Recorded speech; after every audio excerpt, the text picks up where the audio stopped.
Good evening, everybody. I wanted to do a video. It's going to be a rather long one. I'm going to be talking about a few things. The first thing I wanted to talk to you all about was Mahmoud Khalil. Mahmoud Khalil is a student green card carrier who's married to an American woman. His wife is 8 months pregnant, and he has been taken away by ICE, which is the immigration service. He's not been arrested. So there's no warrant out for his arrest, there's no charge for what he's done. And he has a green card, so he has a right to live and stay there. He's also married to an American woman who's 8 months pregnant. And yet America, in its great wisdom, has decided to have its president, Trump, do the dirty work of Israel. The dirty, filthy work of Israel. America, you have succumbed to Israel. You are the bitch of Israel. You are the servant of Israel. When your president starts making messages of Shalom Mahmoud, it means, what does it mean to you? How many Americans are sitting there watching Israel basically tell your president what to do and is happy with that? How can you be happy with that? Where is MAGA? Where is Make America Great Again? Because all I'm fucking saying is making Israel great again. Everyone thought the RFK, JFK, MLK, Epstein, all these files are going to get released. Now you, and if you don't know, you're an idiot and have been living under a fucking stone. If you don't know that Israel is directly implicated in every single one of these things.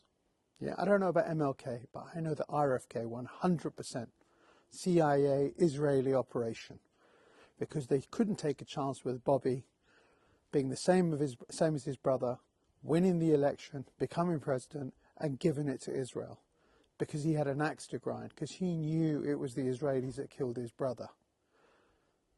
So this is the thing. You guys have got to decide.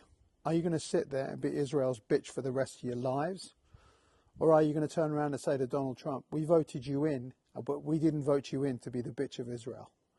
And at the moment, by going to victimize Mahmoud Khalil, a green card holder, married to an American woman with an 8-month baby, makes him look really pathetically weak and a person who is under the thumb of the Israeli lobby. The Israeli lobby is not going to allow the RFK files to come out because Israel did it. Israel was the one who caused the assassination. All of these films you see that come out, Oliver Stone, I don't know whoever else, all of them are psyops to stop you talking about Israel. 9/11, Israel. Why don't they want you to know these things? Because it will show that Israel is actually the dark hand behind almost every evil that's taken place to America. America would have been the leading light of the world instead of what it is right now, a pariah state that has gone around and terrorized brown people and white people all over the globe. If they had allowed JFK to live and survive, because he didn't want to have the Vietnam War, he didn't want that war to go ahead, he wanted to stop that. The fact that the atomic bomb, the nuclear fission material that is needed to make nuclear grade material, was stolen from Numek by Israel with the help of the mafia, transported to Israel. All of that is information that is out there at the moment. And people who know the truth are stopping the news from coming out. And they're stopping people like Ryan Dawson from telling people the truth. That guy has spoken the truth about RFK, JFK, the Epstein file. He's done his research, he's done his journalism, but you guys are all getting blinded. You're getting blinded by Israeli propaganda and power. So this is my call to action to every single American. Demand Donald Trump does his job. Okay? His job was to vote to make sure that you think of America first. By these actions, he is making Israel great. He's making sure that Israel, who paid $200 million through Miriam Adelson, gets to have what it wants, a cake and to eat it as well.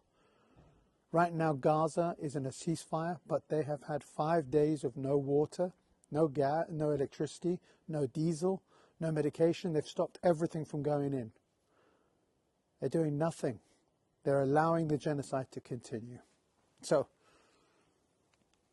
that's Gaza. West Bank at the moment as well has had 40,000 people who are refugees from the other side of old Palestine, who've been thrown into Jenin in the 1967 war and whatever else, have been displaced from Jenin in that area, and the Israelis have taken that area over and called it a special military exclusion zone.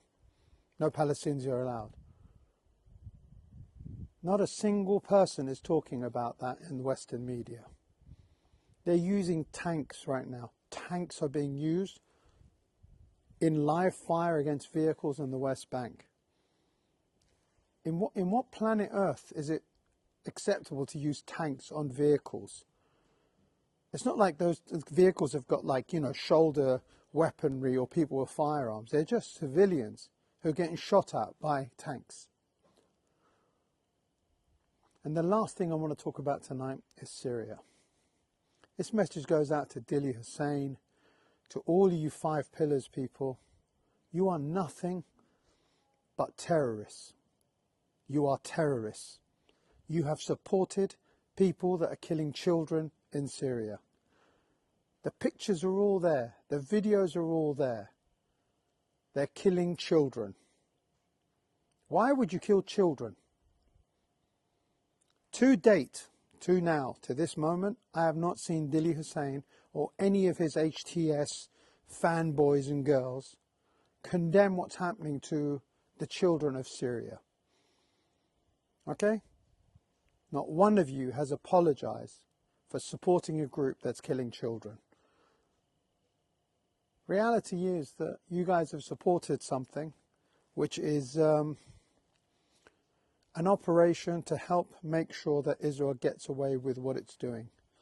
Syria has stopped being a part of the axis of resistance. Syria has stopped being a transportation point for equipment and military supplies for Lebanon, and you've basically have blocked the road.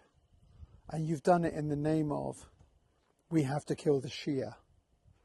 Who are the people that have helped the Palestinians the most? The Lebanese people have been helped by Iran. The Palestinian people inside Gaza who are involved, the Hamas and whoever else, they're all thanking Iran for the support it's given them, for the finance, for the equipment, for the training, for everything else. But you guys are sitting there saying, we want to drink the blood of Shia people. You want to kill all the Alawites. I saw a video of a guy killing someone, taking his heart out and eating it. On what planet Earth is that an acceptable form of behavior?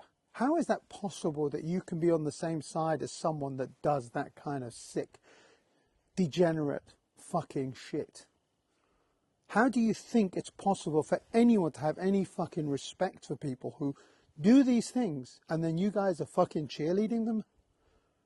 When Dili is saying, are you going to come out and say that this is wrong?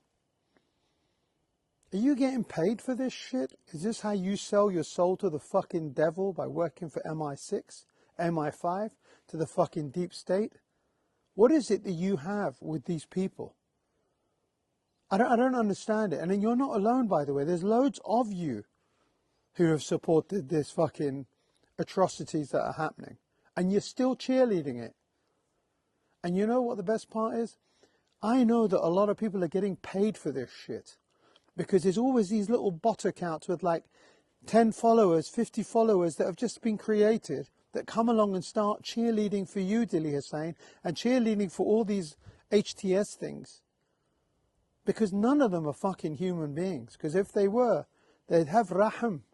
They'd have a bit of mercy for the children that are getting killed. They would turn around and say, I disagree with that.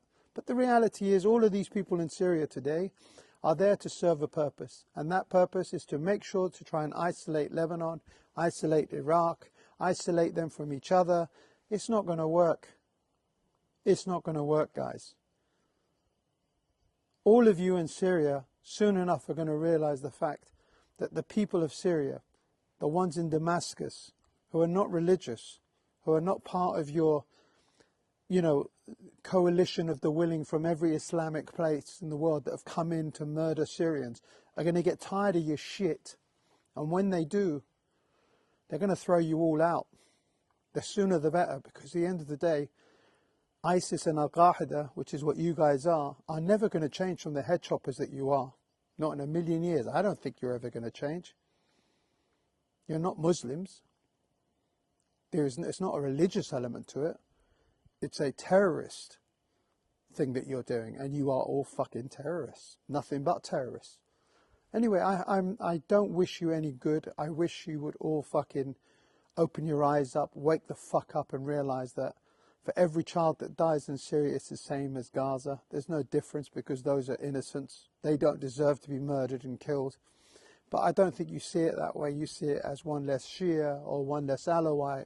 They don't count as human beings because they're kuffar. I don't know what. I hope you wake up, because you are behaving like animals that are preying on fucking things that are weaker than yourself. That's all I can say. I'm tired of watching the news and watching these people who are supposed to be the leaders of the Muslim community in England fully supporting the violence what's going on in HTS and not condemning a fucking thing. You have not condemned a thing. You found every excuse under the sun to keep your support going for these people. That makes you a wrong'un, mate. Makes you and anyone who behaves like you an absolute fucking wrong'un. You're going to have to face judgment day one day, and Allah will have a look at you and say, you sold your people out. You sold the Ummah out. Live with it. Enjoy your life.